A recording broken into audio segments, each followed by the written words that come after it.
Hello दोस्तों, मैं नेहा आपका स्वागत करती हूँ आपके अपने चैनल हाई स्टोरी में।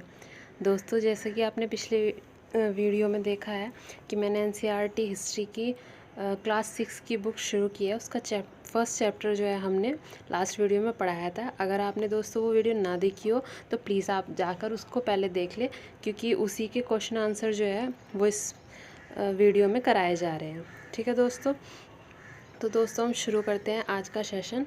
और जो पार्ट हमने पढ़ा था कब, कहाँ, क्यों और कैसे, उसके आज हम क्वेश्चन आंसर कराएंगे। ठीक है दोस्तों, तो बात करते हैं पहले प्रश्न की। निम्नलिखित का सुमेल करो, मतलब ये मैच द फॉलोइंग है, इनका हमें सही सही मिलान करना है। तो दोस्तों देखिए, पहला क्वेश्चन जो है नर्मदा घाटी, ये इधर सामने इनके मिलान करने हैं कि इनमें से कौन सा आंसर सही लगेगा। नर्मदा घाटी को किसके साथ मिलान करा जाएगा? पहला बड़ा राज्य, शिकार और संग्रहण, लगभग 250 वर्ष पूर्व के नगर, आरंभिक कृषि या प्रथम नगर। तो नर्मदा घाटी में जो क्या था, कृषि तो की नहीं जाती थी ना पशुपालन किया जाता था, तो सबसे पहले वहाँ पर शिकार तथा संग्रहण किया जाता था दोस्तों। तो नर्मदा घाटी में शिकार और संग्रहण किया जाता था। ठीक है दोस्तों, बात करते हैं मगध की। मगध, जैसा कि मैंने आपको बताया था कि 16 महाजनपद जो थे उनमें मगध सबसे शक्तिशाली राज्य बनकर सामने आया था। तो कहा जा सकता है कि मगध पहला बड़ा राज्य था। ठीक है दोस्तों, अब बात करते हैं गारो पहाड़ियाँ की। गारो पहाड़ियाँ कहाँ पे थी दोस्तों? मैंने आपको बताया था कि वो मेघालय में है। ठीक है, तो गारो पहाड़ियों की क्या विशेषताएं थी कि यहाँ पर सबसे पहले जो कृषि के हमें साक्ष्य पाए गए थे। तो इसका आएगा आरंभिक कृषि। सिंधु तथा इसकी सहायक नदियाँ, सिंधु तथा उसकी सहायक नदियाँ और गंगा घाटी की नदियाँ, ये दो बचे। सिंधु तथा सहायक नदियाँ, इसमें क्या मिले हैं हमको?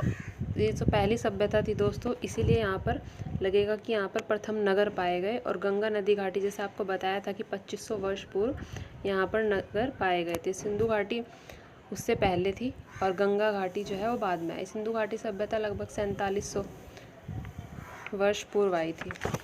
ठीक है दोस्तों, तो ये थे आपके मैच द फॉलोइंग। अब बात करते हैं पांडुलिपि तथा अभिलेखों में क्या अंतर है। कुछ अंतर बताने को कहे गए हैं, तो हम बात करेंगे पांडुलिपि। पांडुलिपि जैसे दोस्तों मैंने आपको बताया भी था कि वो ताड़ के वृक्षों पर लिखी जाती थी जो हिमालय में पाए जाते थे। ताड़ पत्र जिनको बोला जाता था, या भोजपत्र भी हम उनको कह देते थे, ताड़ पत्र या भोजपत्र। तो और ये हाथ से लिखी जाती थी मेन बात। जबकि जो अभिलेख होते थे वो पत्थर या धातु जैसी वस्तुओं पर कठोर सतह पर खोदवाकर बनवाए जाते थे, तराश कर। जैसे हम छीने हथौड़े से मूर्ति को आकार देते हैं, वैसे ही पत्थरों पर जो लिपि थी वो लिखी जाती थी तराश कर। जबकि पांडुलिपि जो होती थी वो हाथ से लिखी जाती थी दोस्तों। ठीक है दोस्तों, ये हुआ आपका दूसरा प्रश्न। अब बात करते हैं तीसरे प्रश्न की।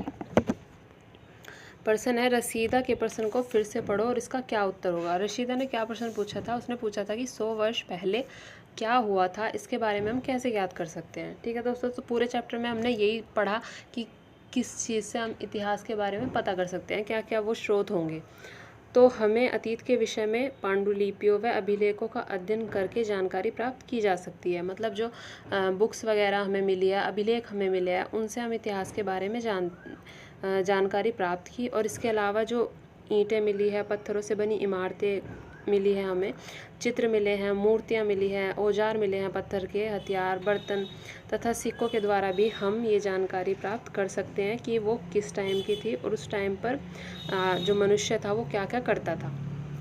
ठीक है दोस्तों, उनका खान पान कैसा था, इन सभी चीज़ों के बारे में हमने धीरे धीरे जानकारी लगाई, पता की थी। ठीक है दोस्तों, अब बात करते हैं आपके प्रश्न नंबर 4 की। पुरातत्वविदों द्वारा पाई जाने वाली सभी वस्तुओं की एक सूची बनाओ। इनमें से कौन सी वस्तु पत्थर से बनी हो सकती है? पत्थर से बनी हुई वस्तुओं के बारे में बताना है। ये कुछ आपके ऑप्शन दिए हुए हैं। पहले ये सूची बनानी है कि जो हमें पाई गई उनके बारे में बताओ। तो क्या क्या मिला था दोस्तों, पहले उसके बारे में बात कर लेते हैं कि क्या क्या हमें वहाँ पर मिला था। खाली पहले उनके बारे में, फिर बाद में बात करेंगे जो पत्थर से बनी हुई थी। तो हमें वहाँ पर सिक्के मिले, हमें पत्थरों के औजार मिले, हमें आभूषण मिले हैं, चित्र मिले हैं। भीमबेटका की जो गुफाएं हैं वहाँ पर हमें कितने अच्छे चित्र मिले हैं दोस्तों। मूर्तियाँ मिली हैं, औजार मिले हैं, हमें हड्डियों के अवशेष पाए गए हैं। पत्थर तथा ईंटों से बनी अनेकों इमारतें हमें मिली हैं, उनके अवशेष हमें दोस्तों पाए गए थे। तो अब बात करते हैं कि पत्थर से बनी हुई वस्तुएं कौन कौन सी थी। पत्थर से क्या क्या मिला है हमें। पत्थर की जो थी इमारतें थी, हथियार भी पत्थरों के थे, क्योंकि शुरुआत में जो शिकार किया जाता था तो वो तो पत्थरों से ही किया जाता था। पत्थरों को धीरे धीरे वो तराश कर उन्होंने उनका आकार उन्हें छोटा कर दिया और औजार बनाए जाने लगे थे। और मूर्तियों को तराश कर भी पत्थरों को तराश कर जो है मूर्ति का आकार दिया जाता था दोस्तों। तो ये सब चीज़ हुई हमारी पत्थर से हमने क्या क्या प्राप्त किया। और पीछे था कि एक सूची बनानी थी जिसमें सारी चीज़ें जो उन्होंने खोजी थी उनके बारे में बताएंगे। तो सिक्के, हथियार, आभूषण, चित्र और मूर्तियाँ, औजार, हड्डियाँ और इमारतें, ये पत्थर से इमारतें, हथियार, औजार और मूर्तियाँ। अब बात करते हैं दोस्तों प्रश्न नंबर 5 की। साधारण स्त्री तथा पुरुष अपने कार्यों का विवरण क्यों नहीं रखते थे, इसके बारे में तुम क्या सोचते हो। साधारण स्त्री तथा पुरुष अपने कार्यों का विवरण क्यों नहीं रखते थे। ठीक है दोस्तों, ये है आपका प्रश्न। तो साधारण स्त्री और पुरुष अपने कार्यों का जो वर्णन था वो नहीं रखते थे। इसके कुछ कारण हो सकते हैं कि साधारण स्त्री और पुरुष अपने कार्यों को इतना महत्वपूर्ण न मानते हो, इसलिए उनका विवरण महत्वपूर्ण नहीं मानते होंगे, इसीलिए उसका कोई विवरण तैयार नहीं किया गया। यह भी संभव हो सकता है कि वो पढ़े लिखे ना हो, इसलिए वो ना लिखते हों उन चीज़ों को। और यह भी संभव हो सकता है कि वे गरीब हो और उनके पास जो है पैसा नहीं हो अभिलेख बनवाने के लिए या पांडुलिपि छपवाने के लिए, लिखवाने के लिए। ये भी तो हो सकता है ना कि उनके पास वही पैसे ना रहे हो कि हम अपने पत्थरों पर ये कार्य जो छपवा दें, क्योंकि राजा रानी के कार्य छपाए जाते थे। उनके शासनकाल में क्या क्या हुआ ये सब उन पत्थरों पर मिलेगा। उनके जो भी युद्ध रहे उनके बारे में, उनके क्या क्या महान कार्य रहे थे, ये सब अभिलेखों में मिलता है। ठीक है दोस्तों, तो जो नॉर्मल ये साधारण जनता होती थी, उनके बहुत से कारण हो सकते हैं। वे पढ़े लिखे ना हो, पैसा उनके पास ना हो, या फिर वो अपने कार्य को इतना महत्वपूर्ण ना मानते हो। ठीक है दोस्तों, अब बात करते हैं प्रश्न नंबर 6 की। कम से कम 2 ऐसी बातों का उल्लेख करो जिनसे तुम्हारे अनुसार राजाओं और किसानों के जीवन में भिन्नता का पता चल सके। मतलब 2 हमें ऐसी चीज़ बतानी है जो राजा और किसान के जीवन में अंतर बताएगी।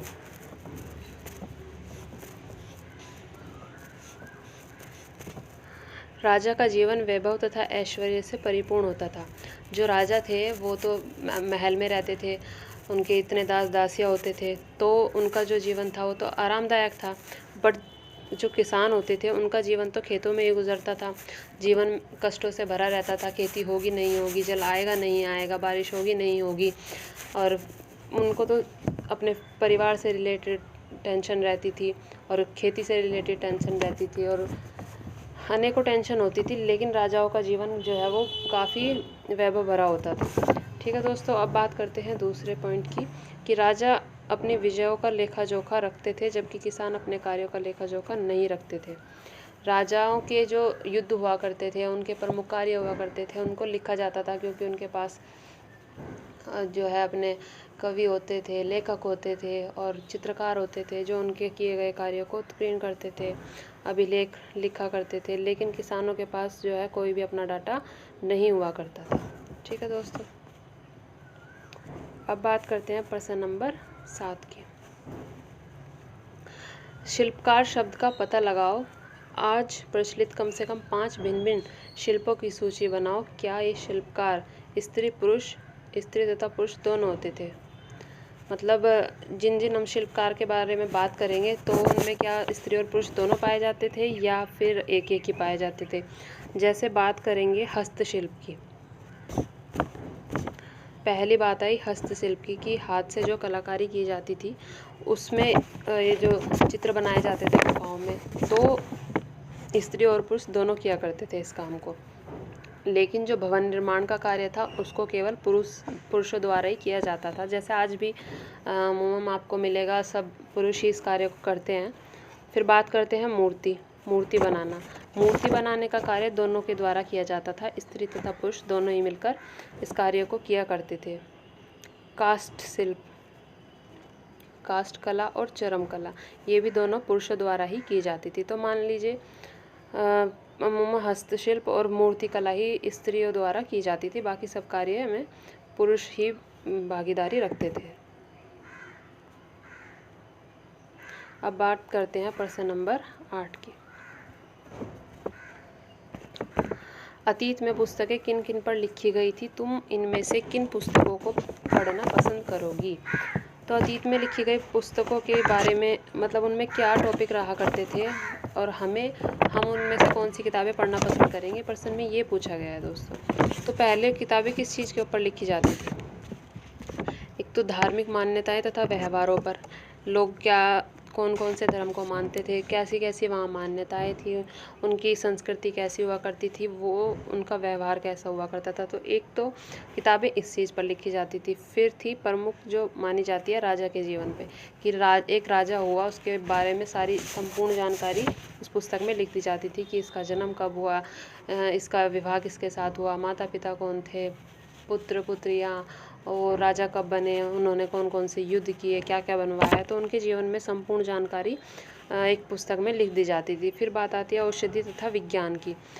औषधि तथा विज्ञान मतलब किन किन दवाइयों का खोज हुआ, क्या क्या आविष्कार किए गए, उसके बारे में किताबें लिखी जाती थी। और फिर बात आती है महाकाव्यों की और कविताएं, नाटक, ये मनोरंजन के माध्यम माने जाते थे। महाकाव्य जैसे हो गए रामायण, महाभारत, कविताएं लिखते थे विद्वान और नाटक भी लिखे जाते थे। ठीक है दोस्तों, तो ये थे आज के हमारे पहले पार्ट के प्रश्न उत्तर, और ये हमारा पार्ट पहला जो है कंप्लीट हो गया दोस्तों। ठीक है दोस्तों मैं आप सबका धन्यवाद करना चाहूँगी मेरे चैनल को पसंद करने के लिए और मेरी वीडियो को देखने के लिए। दोस्तों आशा करती हूँ आपको ये पार्ट अच्छे से समझ में आया होगा और आपको काफ़ी हेल्प हुई होगी इससे। तो थैंक यू सो मच दोस्तों आप सभी का। और आपसे एक छोटी सी रिक्वेस्ट है दोस्तों, जिन बच्चों को इन वीडियो की ज़रूरत है उन तक प्लीज़ इन वीडियो को शेयर कीजिए, ताकि वो भी इन वीडियो का फ़ायदा उठा सके। आप सब मेरी वीडियो को पूरा देख रहे हो, उसके लिए मैं आपको बहुत बहुत धन्यवाद कहना चाहूँगी दोस्तों इस चैप्टर की PDF जो है वो मैं डिस्क्रिप्शन बॉक्स में डाल दूँगी, आप उसको डाउनलोड कर लीजिएगा, आपको पढ़ने में आसानी होगी। तो थैंक यू सो मच दोस्तों आपका अपना कीमती टाइम मुझे देने के लिए, और अपना प्यार मुझे इसी तरह देते रहिएगा दोस्तों, ताकि मैं आपको अच्छी अच्छी वीडियो इसी तरह देती रहूं। धन्यवाद दोस्तों, मिलते हैं अगली वीडियो में, तब तक के लिए नमस्कार।